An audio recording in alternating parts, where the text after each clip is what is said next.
భద్రగిరిలో ముక్కోటి ఉత్సవాలు వైభవంగా ప్రారంభమయ్యాయి.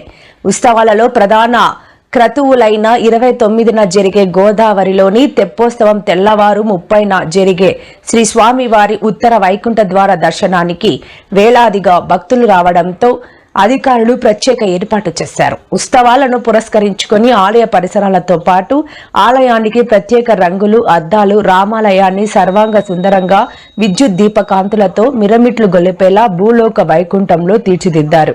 ఉత్సవాలలో రామాలయ కార్యనిర్వహణ అధికారి దామోదర్, స్థానిక ఎమ్మెల్యే తెల్లం వెంకట్రావు మరియు భక్తులు పాల్గొన్నారు. భద్రాచలం శ్రీ సీతారామచంద్ర స్వామి వారి దేవస్థానంలో వైకుంఠ ఏకాదశి ప్రయుక్త అధ్యయనోత్సవాలు ఈ రోజు నుంచి ప్రారంభమయ్యాయి. ఈ రోజు నుండి జనవరి 9వ తారీఖు వరకు వైకుంఠ ఏకాదశి అధ్యయనోత్సవాలు, ఆ తర్వాత 10వ తారీఖు నుండి 12వ తారీఖు వరకు విలాసోత్సవాలు జరుగుతాయి. భోగి సంక్రాంతి తర్వాత 16వ తారీఖున విశ్వరూప సేవ ఉంటుంది. ఈ విధంగా ఈ వైకుంఠ ఏకాదశి ప్రయుక్త అధ్యయనోత్సవాలు జనవరి 16వ తారీఖు తోటి ముగుస్తాయి. ఈరోజు మొదటి రోజు